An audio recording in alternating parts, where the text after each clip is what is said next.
Bundle of Dzire. મનનું સ્વરૂપ ખરું પૂછાવો તો મન એટલે ચેતનાની દોડતી સ્થિતિ, એનું નામ મન. ચેતનાની દોડતી સ્થિતિ એનું નામ મન, અને ચેતનાની ઉપરામ સ્થિતિ એનું નામ આત્મા. તમારે અલ્જેબ્રિક ઇક્વેશનથી સમજવું હોય તો પણ જેમ પવન છે ને એની દોડતી સ્થિતિ એનું નામ વંટોળિયો. વંટોળિયો કોઈ પદાર્થ છે? વંટોળિયો કોઈ પદાર્થ છે? હમણે 2 કલાક પહેલા વંટોળિયો આવ્યો હતો, જોરદાર એવો, મોટા મોટા મકાન તોડી નાખે, મોટા મોટા ઝાડને ઉખાડીને ફેંકે, એટલો વંટોળિયો જોરદાર. 2 કલાક પહેલા જતો રહ્યો. ક્યાં ગયો? ક્યાં ગયો? કોઈના ઘરમાં પહેરી ગયો? કોઈની કોઠીમાં પહેરી ગયો? ક્યાં ગયો વંટોળિયો? હતો જ નહીં. વંટોળિયો એટલે પવનની દોડતી સ્થિતિ, એનું નામ વંટોળિયો. પવનની દોડતી સ્થિતિ એનું નામ વંટોળિયો છે. વંટોળિયો કોઈ પદાર્થ નથી. વંટોળિયાનું કોઈ પોઝિટિવ એક્ઝિસ્ટન્સ નથી. વંટોળિયાનું કોઈ વાસ્તવિક અસ્તિત્વ નથી. પવનની દોડતી સ્થિતિ એનું નામ વંટોળિયો, અને પવનની ઉપરામ સ્થિતિ એનું નામ વાયુ, જે તત્વ છે. એમ ચેતનાની દોડતી સ્થિતિ એનું નામ મન, એ સ્થિતિનું નામ છે. ચેતનાની દોડતી સ્થિતિ, દોડે સાથી વાસના અને કામનાનું પ્રેશર. વંટોળિયો ક્યારે આવે? જ્યારે હવાનું પ્રેશર આવે ને એટલે વંટોળિયું, સાયક્લોન બધું આવે છે દરિયાની અંદર, બધું કેવી રીતે આવે છે? Because of the pressure of being. એમ વાસના અને કામનાઓનું પ્રેશર જ્યાં આવે કે ચેતનાની દોડતી સ્થિતિ, અને ચેતનાની દોડતી સ્થિતિ એનું નામ મન. મારું મન થઈ ગયું, હા, વિડીયો ખરીદવાનું. મારું મન થઈ ગયું ક્રોકરી ખરીદવા જવાનું. આ પ્રેશર આવ્યું, આ વાસનાનું, આ દોડ્યો, ઊભો થઈ ગયો, ફટાક ને તો તરત જ you are pulled by vasna. Everybody, just like an animal is pulled by rope, every creature is pulled by vasna. એટલે વાસનાનું પ્રેશર આવે એટલે ચેતનાની દોડતી સ્થિતિ થાય, સ્થિતિનું નામ છે. અને ચેતનાની દોડતી સ્થિતિ એનું નામ મન. અને ચેતનાની ઉપરામ સ્થિતિ કોઈ વાસના નથી, કોઈ કામના નથી. ચેતનાની ઉપરામ સ્થિતિ એનું નામ આત્મા. જ્યારે ઉપરામ સ્થિતિ થાય, આત્માની ઝલક તમને આવે. એટલે મન સ્થિતિનું નામ છે, ચેતનાની દોડતી સ્થિતિનું નામ છે. અને મનસ્થિતિ જ્યાં લગી નહીં બદલાય ત્યાં સુધી ગમે તેટલી તમે પરિસ્થિતિઓ બદલશો તો પણ મનસ્થિતિ નહીં બદલાય ત્યાં સુધી પરિસ્થિતિ બદલાય કોઈ ફાયદો થવા નથી. આપણે પરિસ્થિતિઓ બદલ્યા કરીએ છીએ, પણ મનસ્થિતિ બદલાતી નથી. પરિસ્થિતિ બદલવા શું ફાયદો થાય? એક પોટલું મેં ઉચક્યું છે ખભે, હવે આ ખભો દુખવા માંડ્યો, પોટલું ઉચકીને આ ખભે મૂક્યું, જરા રાહત જેવું લાગ્યું મને, પણ વજન તો ઓછું નથી થયું, વજન તો રહ્યું. થેલી ઉચકીને ચાલતો હોઉં આ હાથે, મને કદાચ થાક લાગે તો એ થેલી છે તે આ હાથે ચાલુ, રાહત જેવું લાગે, પણ વજન ઓછું નથી થયું. મનસ્થિતિ જ્યાં સુધી નહીં બદલાય ત્યાં સુધી પરિસ્થિતિઓ ગમે તેટલી બદલો. પછી તમે આ કાઢીને ભગવાન લુગડા પહેરો કે દાઢી ચોટલી રાખો કે તમે કોઈ બી પરિસ્થિતિ બદલો, તમે અગર તો આમ ગામ છોડીને બીજે ગામ જાઓ, અગર તો ઘર છોડીને જંગલમાં જાઓ, અગર તો બહેરા છોકરાને તગડી મેલીને તમે સંન્યાસી થઈ જઈને તમે ચેલા ચેલી ઊભી કરો, અગર તો તમે બંગલા છોડીને મઠ મંદિર ઊભા કરો, એ તમારી પરિસ્થિતિને બદલી છે, મનસ્થિતિ બદલાતી નથી. રાગ તો એ ના રહ્યા જ્યાં સુધી રાગ પડ્યા છે અંતઃકરણે, એ રાગ જ મનનું સ્વરૂપ છે. વને દોષા પ્રભવંતિ રાગિણા ગૃહે પંચેન્દ્રિય નિગ્રહસ્તપ અકોત્સિતે કર્મણિ યઃ પ્રવર્તતે નિવૃત્ત રાગસ્ય ગૃહમ તપોવનમ. રાગ જ્યાં સુધી પડ્યા છે, રાગ એટલે રાગનું જાળું જ મન. તો વનમાં જશે તો વનમાં તે અહીંથી બંગલા છોડીને ના હશે ત્યાં મઠ મંદિર ઊભા કરશે, અને પછી ફંડ ફાળા ઉઘરાવાની કરશે. લાવો પૈસા, લાવો પૈસા, લાવો, અમારે ફંડ જોઈએ છે. કેમ?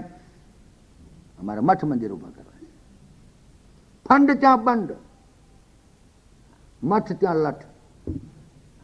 મેં તો જોયું છું, મારા મારી જ કરે, લાવો હિસાબ તમારા, ક્યાં ગાળ્યા પૈસા, ક્યાં આપ્યા, બાદ હશે. પછી એક એક જગ્યાએ હું જોઉં છું. વનમાં જશો, બંગલા છોડીને નાશો, પણ રાગ જો અંદર પડ્યા હશે તો ત્યાં મઠ ઊભા કરશે. બહેરા છોકરાને મૂકીને નાશો, ચીલા ચીલી ઊભી કરવી પડશે. કારણ કે રાગ પડ્યા, જે છોડવાનું તે ના છોડ્યું. બંગલો છોડ્યો, રાગ ના છોડ્યો. બહેરા છોકરા છોડ્યા પણ રાગ ના છોડ્યો. અને જો રાગ છોડો તો બંગલો ભલે ને રહ્યો, બહેરા છોકરા ભલે ને રહ્યા. જે છોડવાનું છે એ તો જોડે લઈ જાય છે. વને દોષા પ્રભવંતિ રાગિણા નહીં તો ગૃહે પંચેન્દ્રિય નિગ્રહસ્તપ. ઘરમાં રહીને પણ, ગ્રસ્થાશ્રમમાં રહીને પણ પંચેન્દ્રિય નિગ્રહ કરી શકે, તપ કરી શકે. કરવું તો કોણ ના પાડે છે? બહેરા છોકરા ના પાડે છે. તમારે ભગવત સ્મરણ કરવું હોય કોણ ના પાડે છે? આ તો કપડાં બદલી નાખીને સંન્યાસ લીધા, ના લીધા, ત્યાં લીધા, પછી એથી કંઈ મનસ્થિતિ બદલાતી નથી માણસ. અકુત્સિરે કર્મણિયા પ્રવર્તતે નિવૃત્ત રાગસ્ય ગૃહમ તપોવનમ. જે અકુત્સિત કર્મની અંદર પવિત્ર કર્મ પ્રવૃત્ત થાય છે એ એવા માણસને માટે તો નિવૃત્ત રાગ, જેના રાગ નિવૃત્ત થયા છે એને તો ગૃહમ તપોવનમ, એને તો ઘર તપોવન જ છે, ક્યાંય જવાની જરૂર નથી. દંડકારી એમાં ત્યાં જાવ તો દંડા ઉડે છે તાર તો, કોઈ જગ્યાએ જવાની જરૂર. મનસ્થિતિ બદલાવી જોઈએ, મુખ્ય વસ્તુ આ છે. પરિસ્થિતિ બદલે છે માણસ. નારી મૂઈ ઘર સંપત્તિ નાસી, મૂંડ મુડાઈ ભયવ સંન્યાસી. બહેરું મરી ગયું, ઘરમાં પછી ભૂસકા મારા હનુમાન નળીઓ કાઢે એવી દશા થઈ, જઈને ઘોંસાની રૂપિયા આપી દીધો, તોલો કરતા ના હેડ્યા. જય ભગવાન, હરિ ઓમ તત્સત. પછી બધા બાપજી કરે ને પગમાં પડે. હા, ભગવાન લુગડા દેખે તમને બધા લાંબા થઈને પગે લાગે, લ્યો પૈસા, લ્યો ડોલર, લ્યો ડોલર. અને બાપજી બધા કરે, 10 ઘરની દાળ ચાટવાની મળે. અમે શું બધા જમવા બોલાવે, એમને જમાડો તો આપણું કંઈક કલ્યાણ થાય, પણ કલ્યાણ ના થાય એમ તમારું વિચાર કરો. પણ લાલ ચૂડા ચેલા હોય છે એટલે અહીંયા ફૂટા ગુરુ મળી રહેશે. જે મુખ્ય વસ્તુ છે મનસ્થિતિ બદલવાની, એ બદલાતી નથી. કારણ આવાગમન મનનું છે. તમારી you have to be, your final goal of life is to be free from the cycle of birth and death. That is your final goal, and that you have lost, that you forgot. મનસ્થિતિ બદલાતી નથી, પરિસ્થિતિઓ બદલા કરે. પરિસ્થિતિ બદલવાથી કોઈ ફાયદો નથી. થોડી રાહત જેવું લાગે, બાકી પરિસ્થિતિ બદલવા ફાયદો નહીં. એક ગામની અંદર એક સંત હતા, એણે પેલો શું કાઢે, સંઘ કાઢ્યો કે આપણે સંઘ લઈ જઈએ દ્વારકા, ચાલતા જવાનું. 3 મહિના સંઘ કાઢ્યો. તો બધાને કહ્યું ભાઈ નામ ન ધાવજો, જેને આવું બધાએ નામ ન ધવાય. એમાં ગામમાં એક પ્રસિદ્ધ ચોર હતો, એ નામ ન ધવાયો. આખું ગામ જાણે કે આ ચોર છે. અને પોતે પણ કહેતો હું ચોર છું બિચાર, હું ધંધો ચોરીનો કરું છું. પોતે પણ એ વર્ષ ફ્રેન્ક ઇનફ કહેતો બિચાર હું પણ ચોરી કરું છું. ક્યાંય નામ ન થવાય. મહારાજે કહ્યું ભલા આદમી તું પ્રસિદ્ધ ચોર છું, આખું ગામ તને ચોર જાણે છે, તું પોતે પણ કે તું ચોર છું. હવે તારું નામ લખું તો બધા લોકો ના પાડે આવવાનું. તો બસ હવે એવું હતું છે, હું 3 મહિના તમારી જોડે રહું, એ દરમિયાન હું ચોરી નહીં કરું. બસ એ કોઈ ટોંકણી ચોરાય તો જવાબદારી મારી. પણ મને કંઈ તમારી જોડે કંઈક સત્સંગનો લાભ મળવો જોઈએ કે ના મળવો જોઈએ. મને સત્સંગનો લાભ તો મળે ને, હું ચોર એટલે કંઈ હાવ કંઈ નકામો નથી. અને તમારે જ્યાં સંતની જોડે 3 મહિના રહું તો મારું પણ કલ્યાણ થાય, મારું નામ લખી દો. સંતને એમ થાય મળશે 3 મહિના તો બસે, કંઈક સુધરશે. એટલે પેલા ગામના લોકોને સમજાય ભાઈ કંઈ વાંધો નહીં, આવા દો ને ભલા આદમીને. એમ શું છે, તમને એક ગેરંટી ચાલે છે કે તમારી એક ટોંકણી ચોરાની જવાબદારી પોતે લે છે, પછી તમને શું વાંધો છે. ચોર ભલે ને રહે પણ તમારી ટોંકણી કોઈ ચોરા જવાબદારી એની લેશે, પછી આપણે કંઈ ચિંતા છે માટે લઈ લો. તો બધા ગામ લોકો એગ્રી ઓલરાઈટ લઈ લો. સંઘ નીકળ્યો. 5 દાડા તો હું ઉતરું હેડ્યું, 5 દાડા તો. અને 8મે દાડે તોફાન શરૂ થયું. મારું બેટું કોઈ તો લોટો ખોવાય તો પેલાના ખલ્લામાંથી નીકળે, એનું ધોતિયું ખોવાય તે પેલાના એમાંથી નીકળે, આનું છે કે રૂમાલ ખોવાય તે પેલાના બિસ્તરામાં જ નીકળે. આ એકબીજાનું ખોવાય પાછું નીકળે ખરું. પાછું હવાના પરમો ઉઠતાથી ખોળા ખોખા ખૈયા થવા માંડે. 11-12 વાગ્યા સુધી દેવ દર્શન કે કશું થાય નહીં, ના તો ઠેકાણું જ ના પડે. કારણ બધા ખોળ આ નીકળે ખરું. પાછું એમનો લોટો મારા ખલ્લામાં જ નીકળે, મારું ઓછીકું તમારામાં જ નીકળે, અને તમારો રૂમાલ છે તે પેલાનામાં જ નીકળે, ને પેલાનો રૂમાલ છે તે પેલાનામાં જ નીકળે. જડે ખરું, ખોવાય કશું નહીં. અને પેલો ચોર તો એના પાસે કશું ના નીકળે, બીજા નામ. એટલે ચોરને કેવી કહેવાય તું ચોરી કરે છે, એ તો ચોરી કઈ કહેવાય જ નહીં. એને કેવી રીતે વડાય તે આવું બધું ગડબડ ચાલવા માંડી. તે એ તો બહુ મુશ્કેલી થઈ ગઈ. કારણ કે આ તો નીકળ્યા છે તો દાત્રા કહે હું ઉઠીને નાવા ધોવા ક્યાં જાય, પેલા રૂમાલ જ ના જડતો હોય, પેલા લોટો ના જડતો હોય, પેલા ધોત્યું ના જડતો હોય, શું કરે હલવાયા. મહારાજને લાગ્યું મારું બધું ગરબડ વાની જ હોવી જોઈએ કંઈક. એટલે રાતે 2 વાગે એક દાડો મહારાજ ઉઠ્યા. રાતે 2 વાગે ઉઠ્યા પેલો મારો બધો ખોખા ખોયો કરતો હતો. ઓનું રૂમાલ પેલા નામ ગાલે, પેલાનો લોટો પેલા નામ ગાલે, પેલો પેલા નામ ગાલે. એ એની મેળ કર્યા કરે આખી રાત. એટલે પેલા મહારાજે કહે ભલા આદમી તું આ શું ધંધા કરસ, તું આ શું કરસ. તો કે મહારાજ જો ખરી વાત કહું, હું કંઈ ચોરી કરતો નથી, હું કોઈનું ચોરતો નથી, પણ મારે પ્રેક્ટિસ તો ચાલુ રાખવી પડે ને. કારણ 3 મહિના પછી મારો ધંધો તો આ જ કરવાનો છે ને. 3 મહિના પછી મારો ધંધો તો આ જ કરવાનો છે, તો હું પ્રેક્ટિસ તો ના ભૂલી દઉં પૈસા, બીજું કંઈ નહીં. કોઈનું ચોરાય જ ક્યાં જો મારા માટે, તો પ્રેક્ટિસ તો ચાલુ રાખવી પડે. આ જીવાતમાં પ્રેક્ટિસ ચાલુ રાખે છે. દારૂ પીવાની, માંસ ખાવાની ને પત્તા રમવાની અને સિનેમા. કારણ કે મનસ્થિતિ બદલાઈ નથી. પરિસ્થિતિ બદલાય, મનસ્થિતિ નહીં બદલાય. પરિસ્થિતિ તમારી બદલાઈ ગઈ. છોકરા મફત ખવડાવતા હતા, હવે સરકાર મફત ખવડાવે છે. પહેલા છોકરાનો આધાર હતો, નિરાધાર થઈ ગયા, હવે સરકાર એનો આધાર થઈ ગઈ. પરિસ્થિતિ બદલાઈ, મનસ્થિતિ તો એની જ રહી, બસ એ નહીં ચાલે. છોકરાઓ ખવડાવે તો છોકરાઓનું કલ્યાણ થાય એટલું તો નારાયણ નામ લો. સરકાર પેન્શન આપે કે એનું કલ્યાણ થાય એટલું જ નારાયણ નામ લો. તમારા પેટમાં અનાજ પડે, સંતને શા માટે આપણે જમાડીએ છીએ? કે સંતને જમાડવાથી સંત નારાયણનું નામ લે છે તો એના પેટમાં પડેલું અન્ન એ નારાયણનું નામ લેવાથી આપણું કલ્યાણ થાય. પણ આપણા પેટમાં પડેલું અન્ન અને એનું કલ્યાણ થાય એના માટે પણ નારાયણનું નામ ના લઈએ તો પછી શું ખાધું કહેવાય? એટલે મનસ્થિતિ તમારી જ્યાં સુધી ન બદલાય, આવાગમન કોનું થાય છે એ સમજણ પડે તો જ આ વાત સમજાય કે છેવટે દેહ તો અહીં છોડવાનો છે તમારે, અને આત્મા તો વ્યાપક છે, એનું આવાગમન છે જ નહીં. જે કંઈ આવાગમન છે એ આ વાસનાઓનું છે, અને વાસનાઓનું જાળું એમના મન, અને મન એટલે મન, બુદ્ધિ, ચિત્ત, અહંકાર, ચાર. અને ચાર એટલે અંતઃકરણ. અંતઃકરણની શુદ્ધિ એ જ મુખ્ય વસ્તુ છે. આખો ભાર, આખા તમામ શાસ્ત્રોનો સાર અંતઃકરણની શુદ્ધિ ઉપર છે. અંતઃકરણની શુદ્ધિ ઉપર જ આધાર છે. અંતઃકરણ એનું શુદ્ધ, એનું જીવન શુદ્ધ. એ ગીતાનો, ભાગવતનો, રામાયણનો સાર તમે ગણો તો અંતઃકરણની શુદ્ધિ. જેટલું અંતઃકરણ શુદ્ધ એટલું તમારું એક્શન પણ વિશુદ્ધ, તમારું આઉટલુક પણ વિશુદ્ધ, તમારી એંગલ ઓફ વિઝન ઓલ્સો વિશુદ્ધ, your line of action is also વિશુદ્ધ. અને જેનું અંતઃકરણ શુદ્ધ, જેની બુદ્ધિ શુદ્ધ, એનું મન પણ શુદ્ધ. બાકી શરીર ગમે તેટલું શુદ્ધ કરો, પણ મન શુદ્ધિ વગર શરીર શુદ્ધિ પણ નકામી છે. મન, અને જેનું મન શુદ્ધ એનું કર્મ પણ શુદ્ધ, એનું બુદ્ધિ પણ શુદ્ધ, એનું શરીર પણ શુદ્ધ. મહાભારતની અંદર એક વાત આવે છે, યુધિષ્ઠિર મહારાજાનું મન અંતઃકરણ એટલું બધું મલિન થયું, અરે રે આટલું બધું મેં હરારક્ષણ સેના મરી ગઈ, મારા સગાવાલાઓ બધા, કાકાઓ બધા મરી ગયા, એટલું એનું મન દુઃખી થઈ ગયું, અંતઃકરણ એટલું બધું. એને એમ થયું, ભગવાન પાસે જઈને રોયા. યુધિષ્ઠિર મહારાજાને કહ્યું, મહારાજ મને અંતઃકરણ મારું બહુ આમ ખળભળી ઉઠ્યું છે, બહુ મલિન થઈ ગયું છે, મને કોઈ એક નવી એવી નદી બતાવો જે નદીમાં હું જઈને નહાઉં તો મારું અંતઃકરણ શુદ્ધ થાય. અંતઃકરણની શુદ્ધિ કરવા માટે શું કરવું? કઈ નદીમાં નવું? જમનાજીમાં નવું, ગંગાજીમાં નવું? કઈ નદીમાં નવું તમારું અંતઃકરણ શુદ્ધ થાય? મહાભારતમાં ભગવાને એને કહ્યું કે જો ભાઈ પાણીથી અંતઃકરણની શુદ્ધિ નહીં થાય, એમ તો ઘણા માછલા પાણીમાં નાય છે, તું ગંગાજીમાં નવ તો ઠીક છે મારા ભાઈ, બાકી અંતઃકરણની શુદ્ધિ માટે પાણી શુદ્ધ નહીં કરી શકાય. અંતઃકરણને શુદ્ધ કરવા માટે પાણી ના ચાલે. અને સ્પષ્ટ શબ્દોમાં મહાભારત ઉગાડીને જુઓ.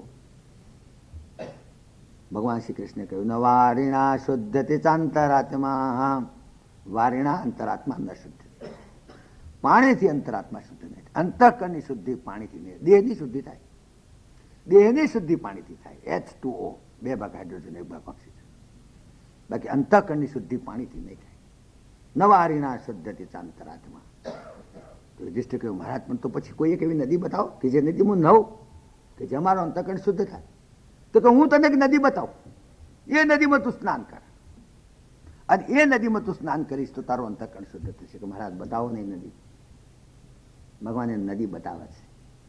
તત્રાવગાહમ કુરુ પાંડુ પુત્ર નવારિણા શુદ્ધતિ ચાંતરાત્મા.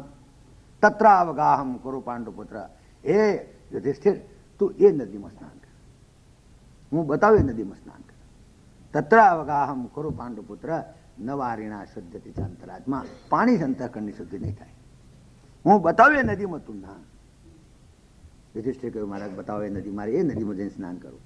અને ભગવાન એ નદી બતાવે છે.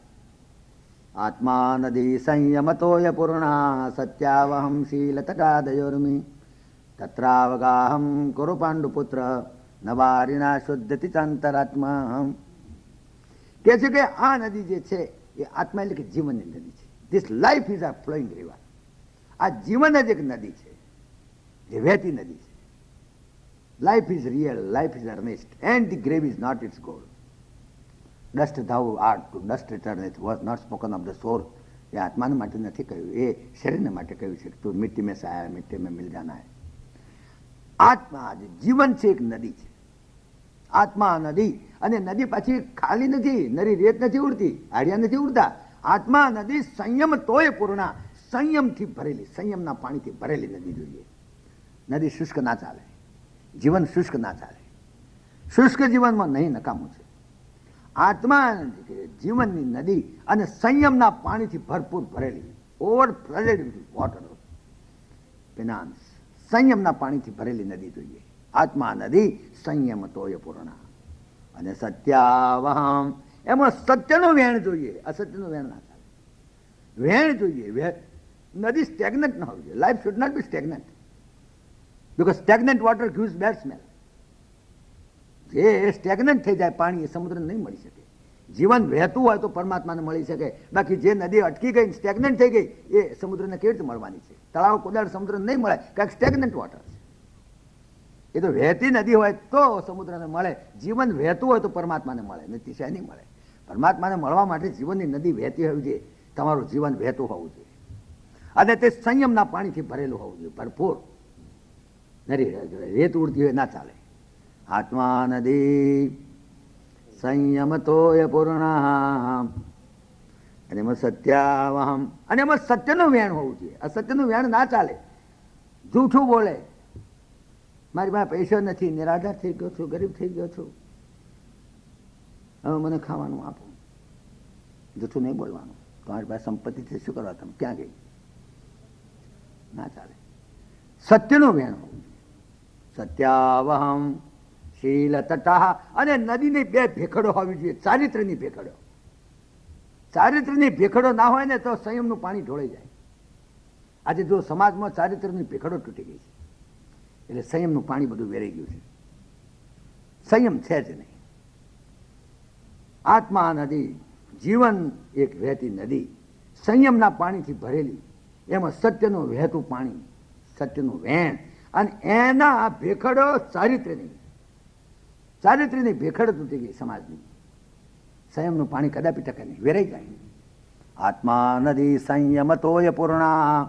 સત્યાવહમ શીલ તટા દયોર્મી, અને એમાં દયાની ઉર્મીઓ મોજા આવવા જોઈએ.